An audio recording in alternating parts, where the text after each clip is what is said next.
Bonsoir à tous, Cybercafé 2.0, 30e numéro déjà, avec... Cybercafé trentenaire, c'est un anniversaire. Ouais, Et les cloches sont revenues de Rome. Voilà. Elles sont en plateau. Les poules, tout, les œufs. D'accord. Alors donc, dans cette émission, il y aura du jeu vidéo Shenmue 2, Shenmue 2, Devil May Cry 2, également des sites d'information sur les jeux vidéo. 4. Ouais, 4. Également, eh bien, comment faire si vous voulez vous essayez au site d'enchères sur le web. Oui, comment éviter de se faire arnaquer surtout. Comment éviter de se faire arnaquer avec Vincent Cailleux. Renaud, tu nous parleras de sites, participatifs, collaboratifs, destinés aux gens qui veulent développer avec des logiciels libres. Non, ce sont deux Il n'a rien compris. Il n'a rien compris. C'est net, précis. C'est pas ça? Non, 2 sites collaboratifs de développement de logiciels. Ah, de développement de logiciels en eux-mêmes, voilà. Brice va nous faire quelque chose. C'est exact. Quoi? Eh bien, je vais enfin vous présenter ma Le femme. retour. D'accord. Donc ça, c'est la femme de Brice. Voilà. La femme de Brice. Est-ce que j'ai oublié quelque chose? Oui, j'ai oublié nos invités qui feront aussi de la musique, et non des moindres. C'est donc 13 et brioche pour la scène 8 bits. Voilà, 4 x 2, 8 bits. On vous expliquera tout à l'heure ce que c'est. Et puis, pour commencer, des images qui nous viennent du Robodex 2003. C'est le salon de la robotique domestique qui s'est terminé la semaine passée à Yokohama. Et cette année, eh bien, ce salon était sous l'angle de la robotique partenaire, c'est comme ça qu'ils appellent cette nouvelle tendance, qui est de plus faire en fait des robots simplement des machines, mais faire en sorte qu'ils deviennent le nouvel ami de la famille, le nouveau membre de la famille même. Et donc les designers ont plus qu'une seule chose à faire, essayer que les robots ressemblent à des humains.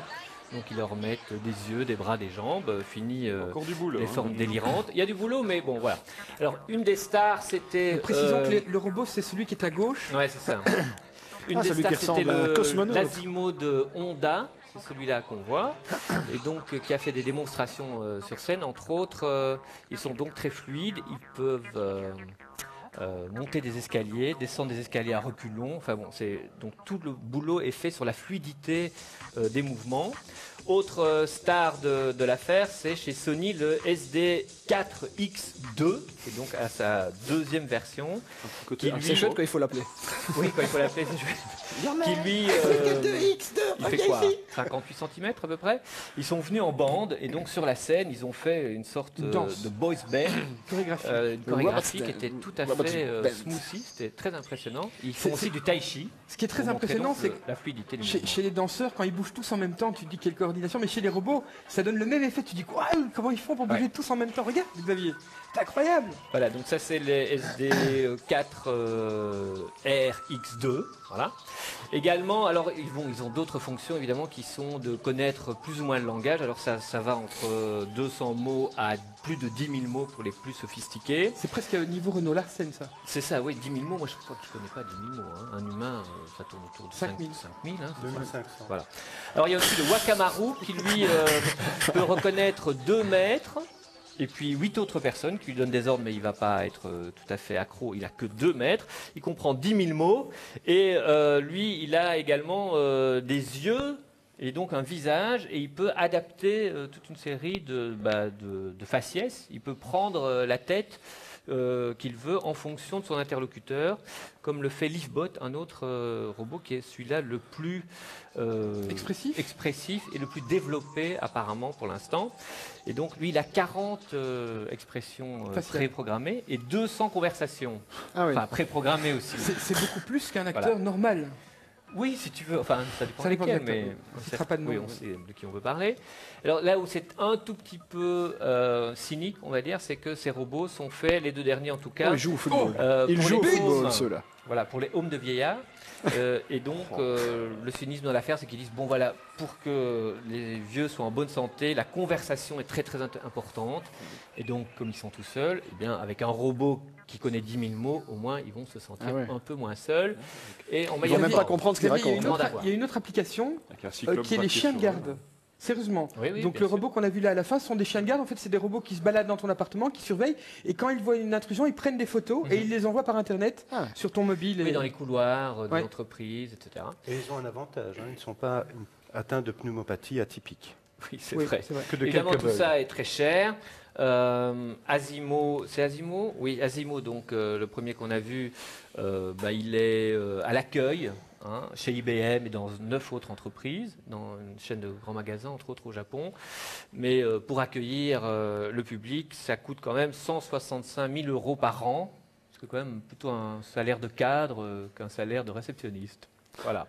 Donc robodex.org avec 3W devant si vous voulez voir des photos et des vidéos circulent un peu partout sur le web. La suite évidemment l'année prochaine pour d'autres développements, j'imagine. Sur le web toujours, Vincent, comment faire pour acheter aux enchères sans se faire arnaquer? Bah oui, on sait bien, acheter des objets rares ou sympathiques, eh bien, c'est en plus, en se divertissant, c'est possible grâce aux enchères en ligne. D'un simple clic de souris, on fait augmenter les enchères et puis on remporte l'objet si on est le meilleur enchérisseur. Et c'est là que parfois les problèmes peuvent survenir puisqu'il s'agit de récupérer l'achat.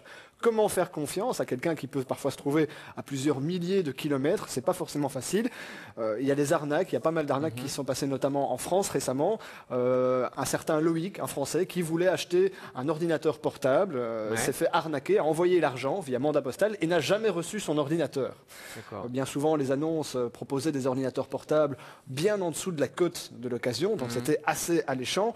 Et quels sont donc les moyens pour éviter de se faire arnaquer? Pardon, ça se passe pas sur les gros sites, sur eBay, ça n'arrive pas. Si, ça arrive sur eBay, justement. Je pense qu'on va voir des images, notamment de propositions d'enchères où l'ordinateur est à vendre à un prix assez intéressant. Sur eBay, tu vois régulièrement des caméras DV. C'était la grande mode il y a 2 ans. Puis après ça, c'était des écrans plats LCD qui étaient à des prix défiant tout réalisme. Maintenant, c'est les ordinateurs portables. Voilà. Et quand vous voyez un appareil à un prix, mais vraiment ridicule, tu vois, genre un truc qui coûte 5 000 € à 500 €, là, c'est qu'il y a quand même quelque part une astuce derrière, quoi. Mais il y a quand même des règles.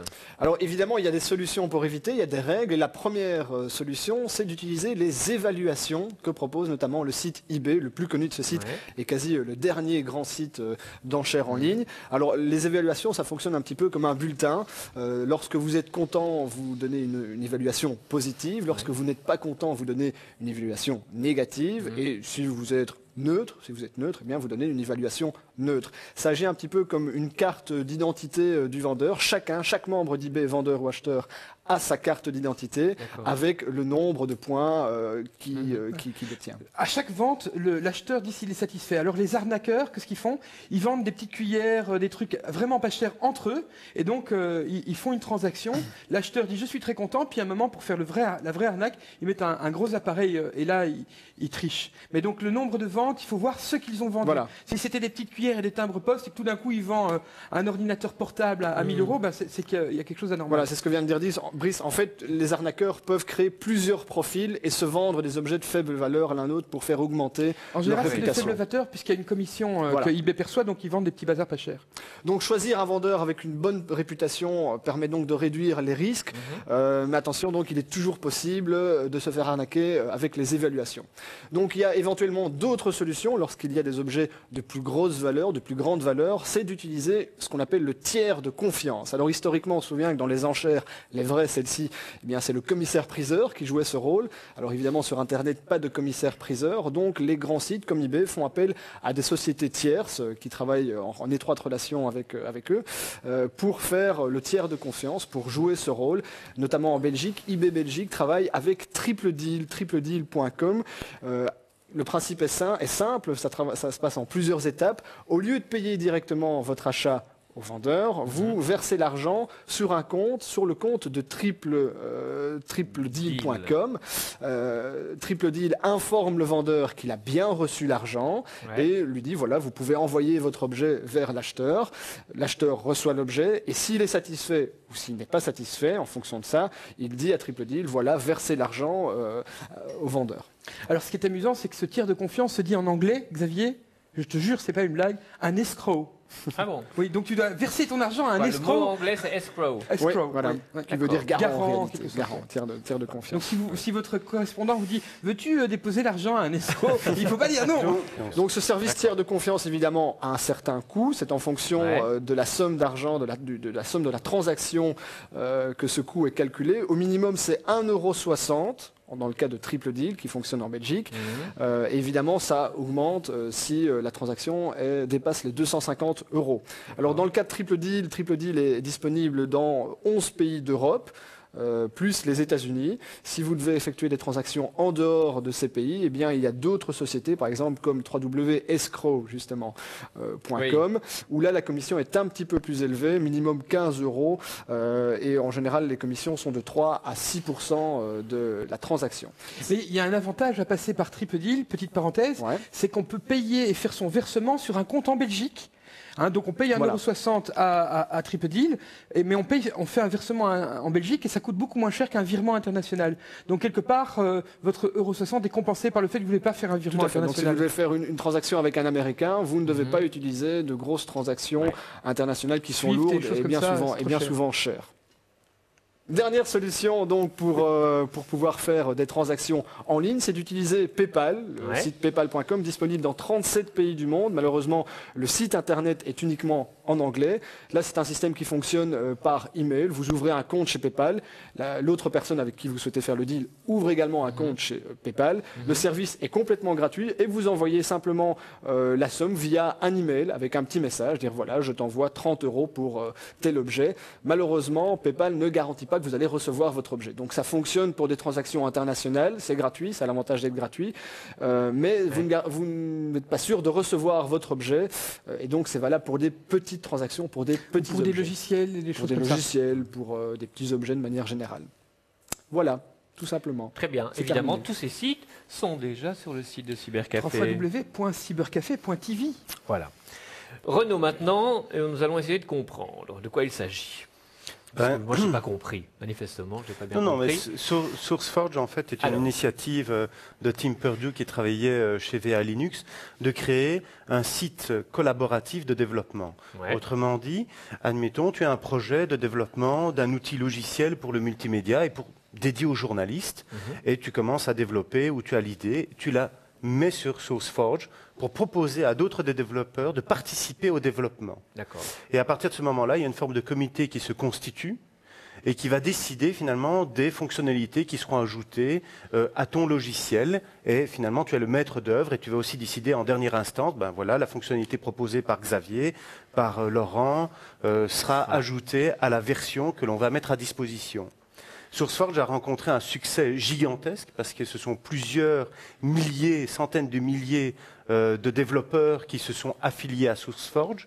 Au départ, c'était ce qu'on appelle du logiciel libre. Donc, à chaque nouvelle version de cet outil de développement, les codes sources étaient mis à disposition. Et malheureusement, à un moment donné, VA Linux, n'étant plus dans le matériel, devant rechercher des ressources financières, ayant un raisonnement de société commerciale cotée en bourse, a décidé de fermer le code. Et n'a plus mis à disposition... Donc VA Linux, c'est des gens qui développent eux-mêmes. Qui développent eux-mêmes le SourceForge maintenant pour des versions pour l'entreprise, des versions commerciales. Et il y a en fait de plus en plus une distance entre le site SourceForge, qui est toujours disponible, et finalement les versions qui ont été mises à jour. À partir de ce moment-là, il y a une scission qui s'est créée. On a eu Savannah, qui est aussi un site de développement collaboratif en France, et il y a GForge, qui a été repris, en fait c'est une nouvelle initiative du fondateur en fait, du code initial qui s'appelait Alexandra, qui est l'origine de SourceForge, qui a décidé, je repars, je recrée de nouveau une initiative vraiment logiciel libre qui s'appelle GForge. Donc voilà, en fait, c'est intéressant de voir que finalement une société qui était revendicatrice de toute une philosophie, à un moment donné, a décidé finalement de ne plus respecter cette philosophie, mais que les initiatives continuent et que GForge offre une souplesse que nous n'offre pas SourceForge. Et donc là, il y a des avantages par rapport aux nouvelles fonctionnalités. Même l'interface graphique est nettement plus intéressante. Elle est compréhensible par tout le monde. Même, je crois, le robot que l'on a vu avec son vocabulaire de 10 000 mots serait capable de comprendre les fondements même de GForge.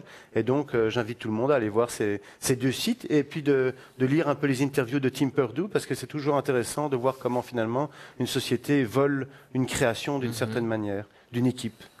Voilà. Shenmue 2, alors un grand jeu, enfin un très grand jeu, ouais, oui, il me semblait bien.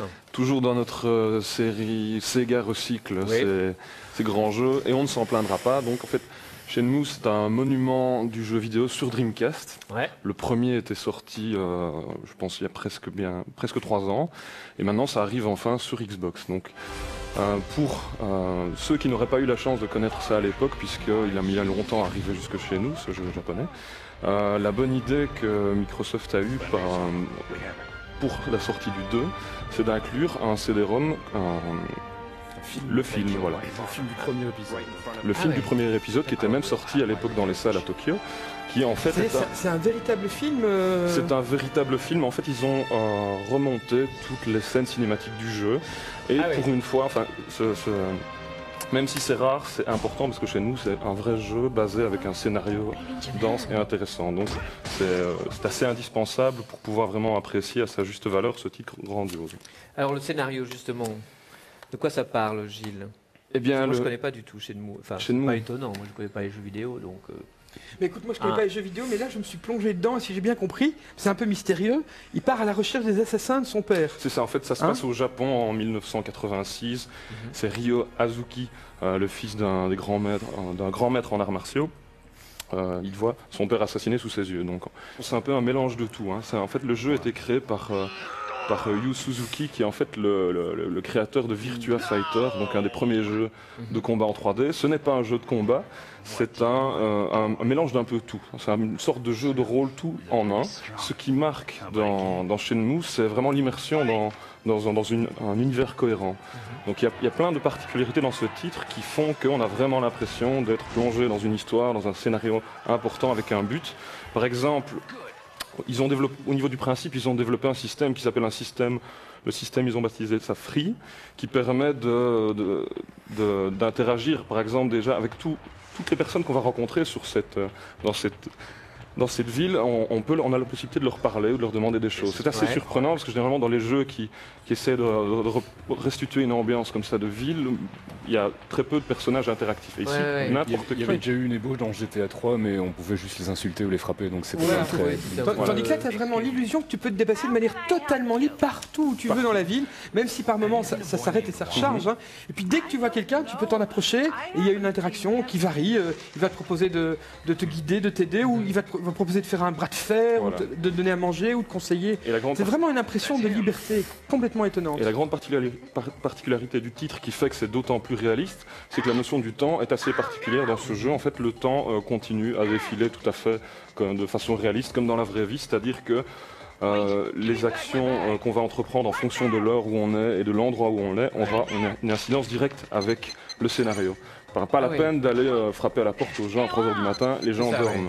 Donc c'est très scénarisé, il y a pas mal de scènes cinématiques où avec plein de bons sentiments, mais en tout cas ça fonctionne très bien et ça donne vraiment un jeu hybride, d'ailleurs comme Brice le disait, avec le système de QuickTime Evenements qui permet de faire des mini-jeux, des mini-quêtes ou des choses comme ça. Donc ça aussi c'est pas mal parce que c'est un mélange de différents gameplays. Est-ce qu'il rencontre des adversaires célèbres?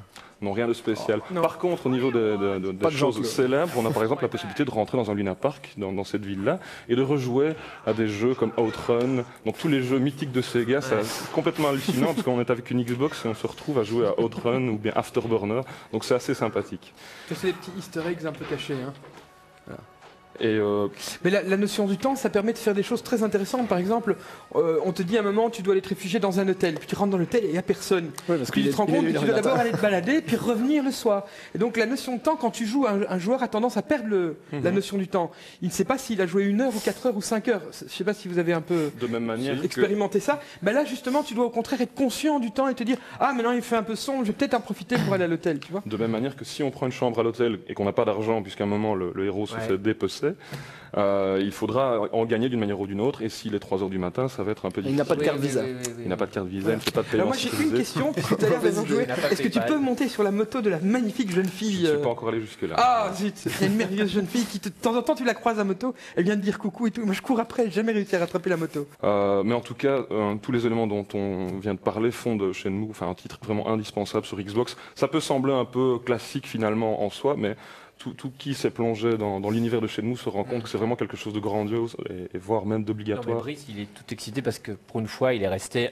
Oui, je suis arrivé. Je tiens à dire. Non, il avait une fille à moto. Je tiens à dire que je suis arrivé presque au level 2. Il n'est pas mort tout de suite. Voilà. C'est pour quel type de public, Gilles ? Bien, c'est pour les gens qui n'ont pas connu le jeu sur Dreamcast, c'est pour tout public également. L'avantage, c'est que si on ne connaît pas l'histoire, on prend 1h30 pour regarder un film un peu atypique. Ouais. Mais c'est pour tout public. Une espèce de manga en 3D en fait, l'effet à la fin. Oui, oui. Voilà. Y compris enfants. Oui, bien sûr. Oui, tout public, Xavier. Voilà, tout public. Si tu es un enfant, tu évites d'aller te bagarrer. Parce que tu peux choisir, en fait, quand tu vois des vilains qui te regardent, C'est ça. tu peux faire un jeune fille et tu te bagarres pas, tu vois. Très bien. On reste dans plus ou moins l'univers du jeu vidéo, je crois qu'on peut le dire, avec 13 et Brioche. Bonsoir. Bonsoir. Vous faites de la musique. Pas vraiment. Pas vraiment. On joue de la musique. Vous jouez de la musique, vous ne Voilà. la composez pas. Pas tout à fait. Non. D'accord. On les a croisés au Pix Festival, c'était donc au Frénois, à Roubaix, il y a quelques mois, 13 et Brioche. Et donc là, ils ont joué pour les démo makers. C'est là qu'on s'est rencontrés. Alors expliquez-nous ce que c'est donc que cette scène chiptune. C'est une que vous faites, chiptune. Mais nous, on s'amuse à mixer et à faire découvrir aux gens les chiptunes. Qui sont ? C'est de la musique qui est composée avec des vieux ordinateurs ou des vieilles consoles. Que ça vient soit de musique de jeu ou c'est des passionnés qui s'amusent avec l'ordinateur dans leur temps libre à composer des morceaux. Et c'est soit donc composé avec des vieilles machines ou des machines à peine plus récentes, mais où le son s'inspire de ces vieilles sonorités. Donc concrètement, on parle de Commodore 64, d'Amiga, de ZX81, Voilà. toutes ces vieilles machines-là, quoi. Ce que vous avez fait là-bas au Pix Festival sur les images, là vous faites un set de DJ en fait. Ouais. C'est ça. Oui, Ok. on passe un peu de tout. Il est peut-être à mentionner qu'on parlait de chiptune, de machines, Commodore 64, Spectrum, etc.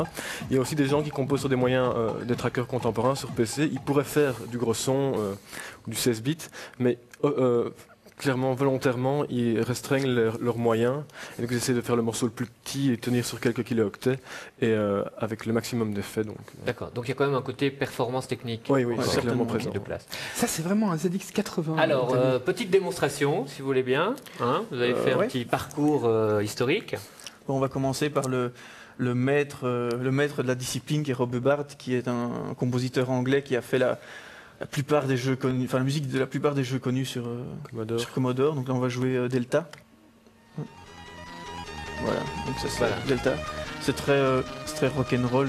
Il y a absolument encore aucune influence de la musique électronique puisque là on est, je sais pas, en 1985 dans ces eaux-là. Et il est aussi parti vraiment de rien, donc il a dû coder lui-même le programme qui permettait de composer la musique. Donc il n'utilisait pas de programme de composition musicale. C'est pour ça qu'à cette époque chaque musicien avait un peu ses propres sons puisque il n'y avait pas de programme de référence.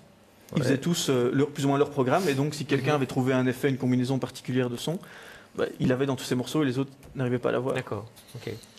Ensuite, là, on est dans le monde plutôt des consoles de jeu. C'est la musique d'Alex Kidd in Shinobi World, premier niveau, sur Master System. ouais. Ça vous dit quelque chose? D'accord. Ça t'était pas né, toi.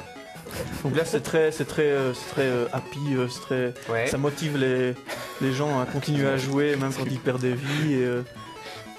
Et sans s'en rendre compte, en fait, ils ont fait beaucoup de musique qui sont assez rapides, assez entraînantes, et qui les rendent des fois dansables ou hyper motivantes en soirée. Ouais, ensuite. Alors là, il y a, disons, une espèce d'école, je dirais l'école française, parce qu'il y a pas mal de Français qui ont fait ce son-là, sur Amiga. Eux, ils faisaient des morceaux très pétillants, qui étaient inspirés de la musique de jeux vidéo. Oui. Et donc là, ils auraient pu faire mieux, quoi. Ils auraient pu utiliser des samples, des voix, mais ils utilisent des tout petits sons.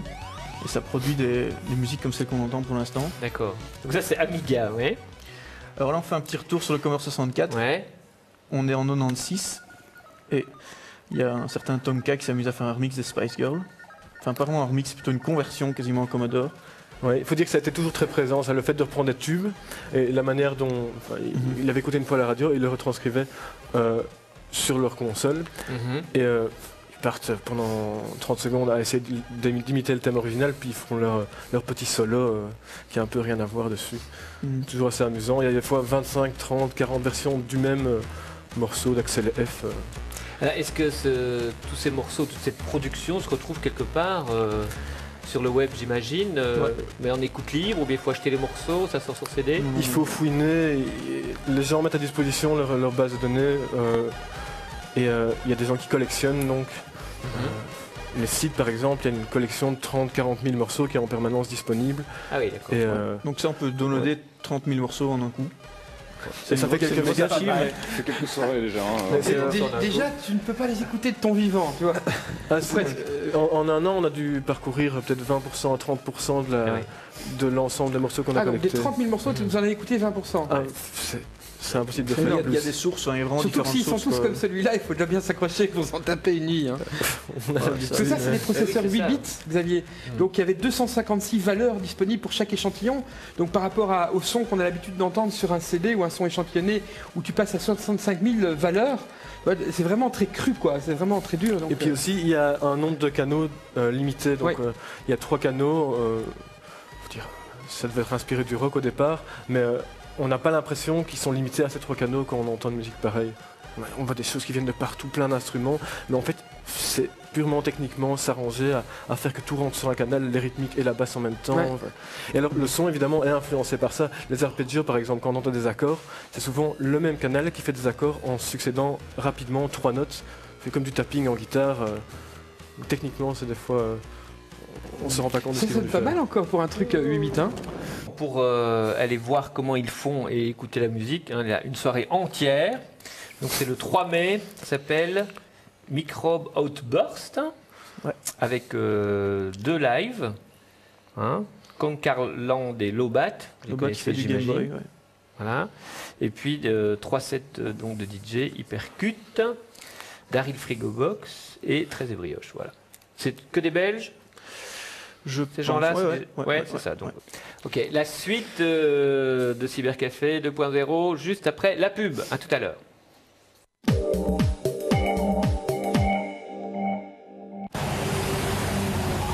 Capitaine, le brouillard se dissipe. Excusez-moi, monsieur, puis-je quitter le pont?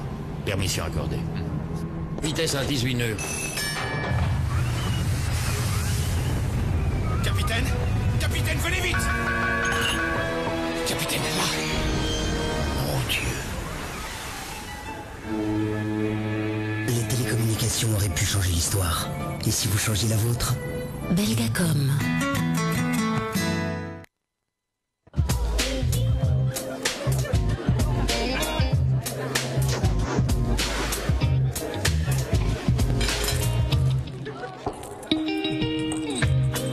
Attaché au goût exquis du Lair d'Hammer. Lair d'Hammer, où je fais un malheur. La carte d'affiliation 2003, Justine et Olivier l'ont déjà. Et vous? Votre carte vous attend dans votre club. Réclamez-la.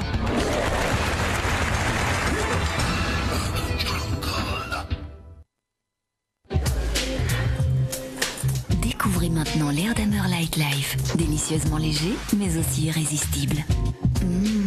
L'Air d'Hammer Light Life.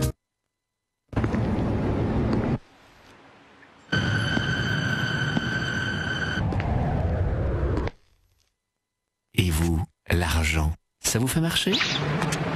Pour le savoir, visitez l'expo L'Argent à partir du 12 avril. Ça se passe au pass. Le PASS, le parc d'aventure scientifique à Framery, à côté de Mons.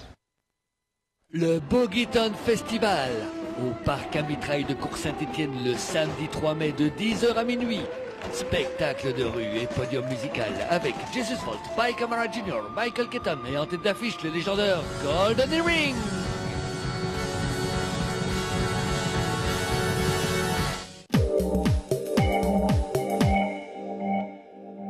Deuxième partie de Cybercafé 2.0, nous parlons de jeux vidéo avec les meilleurs sites d'information sur les jeux. Ce sera pour JC et puis également non pas Dead or Alive, qu'est-ce que je raconte? C'était braqué dessus. Devil May Cry 2, voilà, je peux le faire. Et là, ce sera pour Gilles.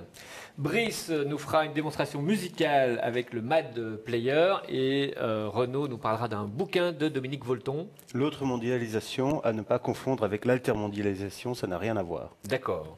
Les sites de jeux vidéo, JC. Oui, alors, les meilleurs, non, peut-être pas, mais en tout cas ceux que moi j'ai choisis et ceux que je consulte régulièrement, j'en ai sélectionné 4 parce que ça devient un peu difficile maintenant sur le web de trouver des sites gratuits d'informations complètes. Il y avait avant la référence qui était GameSpot, mais qui est depuis un an devenu payant et vraiment à outrance. David Chouquette a été... Non, Gamecult, ça tu confonds. Gamecult, on va en parler. Gamecult fait partie, lui, des semi-payants. Lui, c'est encore assez intéressant à consulter. GameSpot, c'est devenu vraiment verrouillé de partout, donc quand on veut avoir des choses un petit peu plus en profondeur, il faut débourser, et donc on se tourne vers des sites gratuits. Alors, le premier que j'ai sélectionné, c'est overgame.com, un site en français, qui n'est pas extraordinairement touffu au niveau de l'information, mais qui a l'avantage de présenter régulièrement des petites news bien écrites, bien faites, sur les nouveaux jeux vidéo, les nouveaux matos qui sortent, etc. Donc un site qu'il faut garder quand même dans ses bookmarks pour avoir les petites infos, peut-être que les autres, auxquelles les autres n'ont pas accordé la même importance. C'est intéressant, ça permet d'aller un petit peu plus loin. Une newsletter quotidienne, moi je suis abonné, et parfois c'est vrai qu'une des infos, c'est les premiers screenshots de je ne sais pas quoi qui va sortir dans 4 ans. De temps en temps, ils ont des petites exclus comme ça qui font la différence. C'est amusant de commencer par un site dont le nom, à l'envers, est Game Over, qui veut dire fin du jeu. Voilà, exactement. Mais on va continuer malgré tout. Donc on va continuer avec Micromania, qui est lui un site qui dépend d'une chaîne de magasins en France, qui est une des plus grosses chaînes de magasins qui vend du jeu vidéo. Donc il y a à la base un a priori qui serait de dire bah oui, s'ils vendent des jeux vidéo, ils vont peut-être pas forcément en dire du mal. Eh ben c'est pas le cas. On a très souvent sur Micromania des critiques de jeux qui sont assez sévères, qui sont plutôt objectives, tant que ce soit possible d'être objectif par rapport à un jeu vidéo.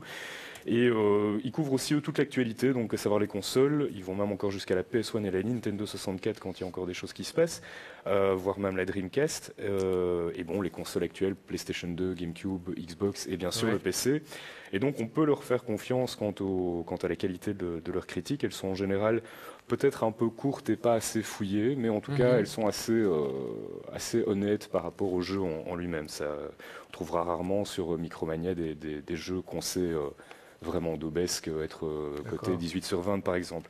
Puis aussi avantage, ils ont pas mal de solus et de ce qu'on appelle des walkthroughs, donc des promenades, des promenades dans le jeu, des solutions complètes qui permettent donc d'avancer quand on est bloqué. Ça c'est pour micromania.fr. Gamecult dont on parlait tout à l'heure, qui est donc le site dont David Chouquet, notre mascotte, était le rédacteur en chef. Il va être choqué si vous continuez à l'appeler comme ça. Il va être choqué, oui. Gamecult qui a atteint quand même un montant de 13 millions de pages vues par mois. C'est les chiffres de mars 2003, c'est quand même pas rien. Et Gamecult qui est passé lui aussi en payant il y a quelques mois. Alors, malgré tout, ça reste intéressant parce qu'on a quand même un accès complet à tout le contenu sur une période de 7 jours. C'est-à-dire qu'il n'y a pas de contenu limitatif, on a accès aux démos, on a accès aux screenshots, aux reviews et tout, sur une période de 7 jours. C'est-à-dire qu'une fois que ça passe au-delà des 7 jours, c'est loqué, et il faut un compte pour pouvoir avoir accès à ces informations-là. Cela dit, ça reste relativement bon marché, c'est aux alentours de 20-25 € par an. Ce qui reste tout à fait correct pour avoir accès vraiment à tout. Et comme le site remonte quand même à 1900, à 2000, il y a quand même déjà 3 ans de jeux vidéo, plus des flashbacks avec des anciens titres. Donc ça constitue une bonne base de données pour qui veut avoir des infos, des screenshots, des infos techniques sur un jeu déjà sorti. Je crois que ça vaut la peine à ce moment-là de débourser les 20-25 € annuels. Et puis le ton rédactionnel est vraiment bien. On sent que c'est fait par des passionnés de jeux vidéo, par des gens qui prennent vraiment le temps de bien chroniquer leur jeu. C'est très très complet. Donc si on veut s'arrêter qu'à un site, à la limite, c'est celui que moi je conseillerais personnellement. C'est un site qui est français, mais qui a aussi du rédactionnel en Belgique. Donc il y a des gens qui écrivent, des journalistes belges qui travaillent pour gamecult.com. Et puis on va terminer avec un site en anglais qui est Spong, qui n'est pas très connu. mais pourtant ils veulent devenir l'équivalent de IMDb, donc le Internet Movie Database, pour les jeux vidéo. Donc ils veulent devenir une sorte de véritable encyclopédie. Bon, ils en sont encore assez loin, il faut bien le reconnaître. Néanmoins, Spong est un des rares sites à avoir souvent de très très bonnes exclus. Ils ont manifestement des gens dans la place qui les informent sur ce qui est en train de se faire, ce qui va se faire, etc. À prendre toujours évidemment avec des pincettes quand il s'agit de scoop, mais si on veut vraiment la petite info que personne n'a encore avant tout le monde, c'est chez eux qu'il faut aller voir. Et c'est un site entièrement gratuit aussi, c'est en anglais, donc il faut maîtriser un peu la langue. Les infos sont en général très très courtes et pas rédigées de manière très littéraire, donc c'est vraiment de l'info brute. C'est limite un peu dépêche d'agence. Mais avec un contenu souvent qui sort un peu du lot, ou en tout cas un peu en avance sur les autres. Donc c'est Spong et c'est un site anglais. Est-ce qu'il y a des infos économiques sur ces sites? Gamecult, oui. Gamecult traite un peu de ça aussi. Oui. D'accord. Ouais.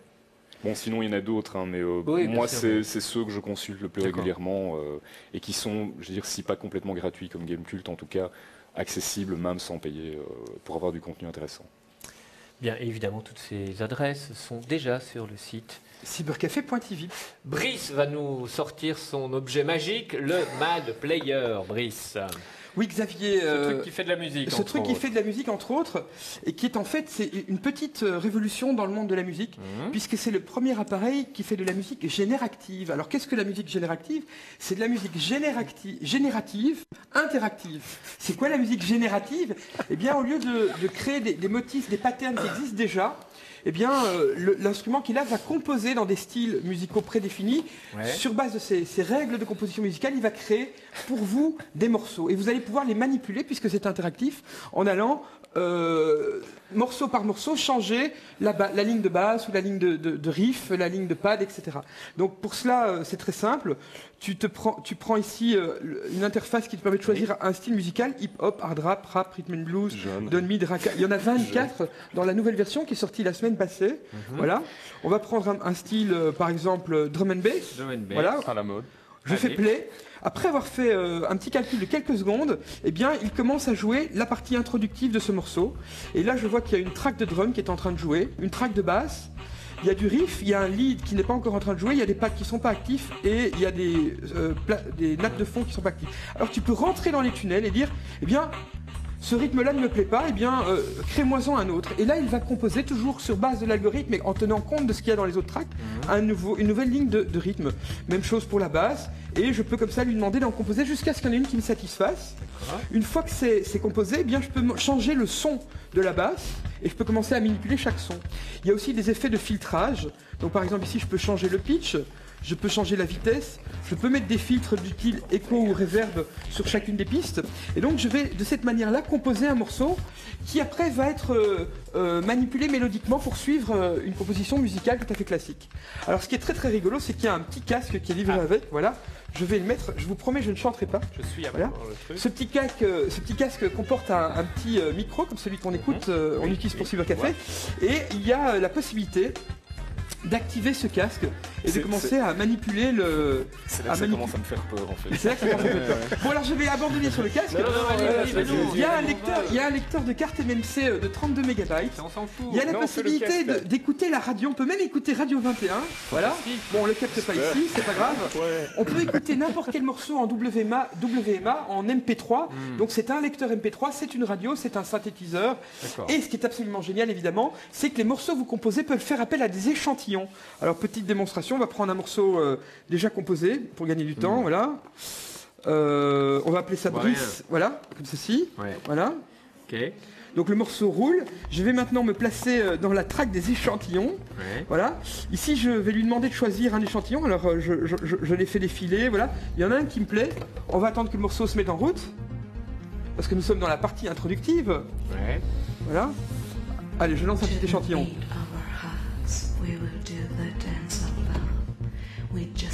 Tu entends ? Oui, j'entends bien. Voilà. On va changer de style. D'accord. Ok, et on peut aussi évidemment échanger ces morceaux que l'on a composés avec d'autres internautes. Voilà. Et tout ça. Est-ce que c'est plus underground que très brioche ou pas? Je sais pas si c'est underground parce qu'on n'est pas très nombreux. Je dois t'avouer qu'on est une quinzaine sur le forum à utiliser cet appareil. Rejoignez-moi, je me sens seul. Bon, enfin, il y a un logiciel. Il y a un logiciel qui pilote le Mac Player sur votre PC ou sur votre Macintosh. Il est compatible avec macOS 10. Il permet d'envoyer les tracks MP3. Il permet d'uploader les nouveaux échantillons, de backuper vos compositions musicales. Il permet aussi de faire le mastering de votre morceau. Il permet d'utiliser. Ouais, exactement. Il permet aussi d'utiliser le Mac Player, c'est très important comme un échantillonneur, comme une boîte à son avec n'importe quel programme MIDI. Donc si tu as un outil de composition MIDI, Cubase... Est-ce que Björk sait que ça existe? Je ne sais pas, mais il faudrait qu'elle se renseigne. Parce que voilà. Il permet de faire la configuration. Bref, le logiciel, le site et l'appareil, c'est du bonheur. C'est des milliers et des milliers de compositions musicales. Honnêtement, on peut le laisser tourner non-stop toute une nuit et jamais tu n'entendras le même morceau, les mêmes environnements sonores. Ça change en permanence. Voilà. C'est vraiment un bijou. Voilà. Et en plus, on peut chantonner sa voix dedans. Ce que je ne vous montrerai pas ce soir. Eh bien, nous allons revenir à des choses sérieuses. Devil May Cry 2. Je ne sais enfin, que on peut appeler ça des choses sérieuses. Voilà, c'est boîte. Donc Dante, c'est une figure emblématique du monde des joueurs. Et pour parler scénario, ça va être très vite fait, puisque généralement c'est assez court quand on vient à ce point avec un jeu. Mais là, c'est même une première. Il n'y a pas de scénario. Je veux dire, en gros, on commence le jeu sans rien savoir de l'histoire. On sait juste que Dante est une... On rappelle donc que Dante c'est un mi-homme, mi-démon, que son père est un héros légendaire de la même espèce, et qu'ici il se paye une descente en ville pour chasser la vermine. Donc en gros c'est ça s'arrête là, on a beau retourner la notice, on n'en sait pas plus. Donc c'est un jeu résolument tourné vers l'action, puisque en fait la recette qui avait bien marché du premier titre, c'était une espèce d'action complètement débridée, quasi constante, avec donc des personnages très, très typés, avec des mouvements de fou. Donc, il a des costumes diesel cachés. Oui, il faut dire qu'il y a deux héros maintenant. Il y a Dante et l'action, la principale nouveauté de ce volet, c'est que l'action est jouable. L'action, il y a deux personnages jouables, donc deux CD-ROM, deux DVD, pardon, deux actions. Donc il y a Dante et Lucia. Lucia qui est sponsorisée par Diesel et non pas Levis et non pas Lee Cooper, comme ça. J'ai bien fait mon boulot là. Très professionnel. Bien, donc au niveau des nouveautés, le jeu est plus simple au niveau de la difficulté. C'est un jeu qui est également calibré pour être rejoué, puisqu'à chaque fin de niveau, donc où on aura plus ou moins détruit les démons avec classe, on recevra une espèce de petit bulletin comme ça qui qui donnera une bonne note. Donc le but aussi, c'est un jeu qu'on recommençait bien souvent pour pouvoir avoir une meilleure note. Donc il y a deux personnages maintenant, il y a des nouveaux mouvements parfois complètement inutiles, puisque Dante peut faire 3-4 mètres à la verticale sur un mur, il croise les tirs comme ça, tout ça est très excessif, mais c'est quelque chose assez grisant pour un personnage de jeu vidéo. D'accord. Sur quelle plateforme? C'est sur PlayStation 2, voilà. Au niveau des reproches, il y a toujours ce même problème de gestion de caméra propre au genre, au jeu d'action à la troisième personne, puisque des fois on est un peu parfois isolé de cette fameuse action. Ce qui est aussi assez remarquable dans ce titre-là, c'est l'intérêt que les développeurs ont accordé à l'esthétique générale, à l'architecture. Dans le premier, c'est quelque chose qui avait vraiment marqué, puisqu'on avait vraiment loin des univers clos de Resident Evil, on avait des châteaux et des bâtisses absolument magnifiques, dans un décor assez gothique. C'est assez beau ce qu'on voit. C'est très beau au niveau de l'architecture. Donc là, c'est la deuxième héroïne, puisque dans les souhaits que les joueurs avaient fait aux développeurs étaient de pouvoir jouer avec un personnage féminin comme on en avait vu un dans le premier volet. D'accord. Donc maintenant, c'est possible. Et la différence entre les deux personnages n'est pas spécialement flagrante. C'est quelque chose Il y a quand même beaucoup de héros féminins, héroïnes. C'est normal, il y a beaucoup de joueurs masculins et ils préfèrent regarder une jolie fille qu'un type, quoi. Voilà. Mais Xavier, une question que je me posais, est-ce qu'on peut jouer avec les deux en même temps? Rentrer dans le cours d'une héroïne. C'est deux actions. Donc c'est séparé, tu peux pas. Voilà. Même dans une même partie, tu peux pas alterner? Non, en fait c'est vraiment deux jeux en un. C'est deux jeux en un. Ils ne se rencontrent jamais. Alors ils font tous les deux autant de cumulés? Oui, parce que c'est quand même frappant, ils font beaucoup de cumulés. Je sais pas voilà, c'est très stylé, c'est très classieux. Bon, on a quand même fait pas mal de reproches à ce titre-là.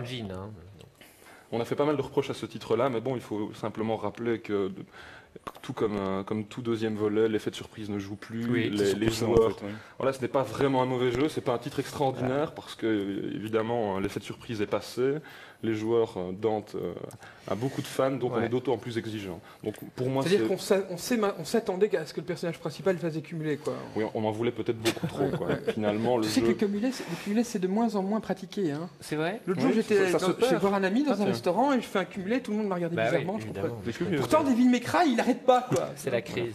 Une cote globale, Gilles. Une cote globale, oui. J'ai jamais été... On peut pas donner une cote de maille, plutôt? Non, pas un 8. Un 8, là, il y a... Tu vois, tu le lances, tu lui tends des perches. Si on doit donner une cote, chez nous, on met un 9, voire vraiment une obligation. Ça, c'est vraiment quelque chose d'indispensable. Devil May Cry 2, on tentera quand même plutôt le 6. Voilà. D'accord. Voire le 7 d'encouragement. Voire le 7 d'encouragement. Ah, oui. Bien, notre livre...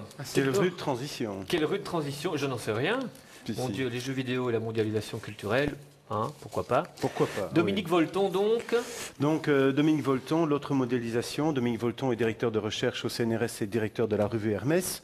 Il s'est penché depuis quelques années sur la question de l'Internet, de la mondialisation de la communication, avec plus ou moins de bonheur, parce que dans certains de ses ouvrages, Dominique Volton a été quand même, je dirais, il a fait partie du club des réticents, mais au cours des dernières années, il a mené des missions internationales, que ce soit dans les pays d'outre-mer ou dans d'autres pays, et il s'est rendu compte qu'en fait, il y avait une question fondamentale sur l'information et la transmission de l'information.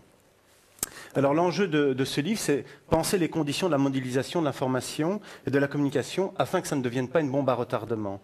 Parce qu'on se rend compte qu'avec l'avènement de l'Internet et de tous les moyens multimédia, finalement, on a une pléthore d'informations, on devient un village global, où l'autre, finalement, qui était un lointain auparavant, d'un point de vue ethnologique, sociologique, en fait devient extrêmement proche. Mais il n'en demeure pas moins qu'on ne le comprend pas, parce que l'autre a ses différences culturelles. Et là, on se rend compte qu'à travers Internet et la mondialisation, il y a en fait un triangle infernal qui est en train de se créer. Il appelle ça le triangle de l'identité, de la communication et de la culture. Où on se rend compte que finalement, lorsqu'on communique, il y a un certain nombre de valeurs, il y a une approche culturelle, il y a une identité. Et on le voit très bien au cours des dernières semaines. Il y a une incompréhension de ce que finalement, qu'est-ce qui se passe au Proche-Orient, qu'est-ce qui se passe au Moyen-Orient, comment les gens communiquent, qu'est-ce qui se passe en Asie. Et un très bel exemple, c'est la différence entre l'Europe qui est en train de se constituer, qui essaie de se constituer, et les États-Unis. Ce que l'on oublie trop fréquemment, c'est que finalement, les États-Unis, comment ont-ils pu, les Américains, constituer ce vaste territoire? C'est d'abord en supprimant toutes les identités propres aux gens qui étaient les autochtones américains. Ils ont massacré les Indiens, ils ont essayé de laminer la culture, et c'est seulement maintenant que finalement on voit des revendications culturelles. Et là, il dit très bien, dans un très beau chapitre très intéressant, que l'Europe a une chance unique, qui est finalement la multiplicité et le cosmopolitisme, l'intégration de ces cultures différentes qui font qu'en fait on va devoir un jour se poser cette problématique de la notion de la culture de l'autre et de son intégration dans un champ nettement plus vaste. Et donc je trouve que sa réflexion sur l'autre mondialisation, qui est celle finalement comment vivre dans un village global avec des différences culturelles telles que l'on doit faire un effort de compréhension et de cohabitation, je trouve qu'à l'heure actuelle c'est un ouvrage tout à fait salutaire et il est sain de le lire. Dominique Volton, il voit les réseaux, l'Internet comme une opportunité pour justement apprendre la culture de l'autre ou bien un danger? Il voit en fait dans cet ouvrage Internet et tous les moyens multimédia comme étant une occasion unique justement d'appréhender et de comprendre et d'intégrer finalement qu'il y a une cohabitation nécessaire d'un point de vue culturel et qu'il y a un effort de compréhension.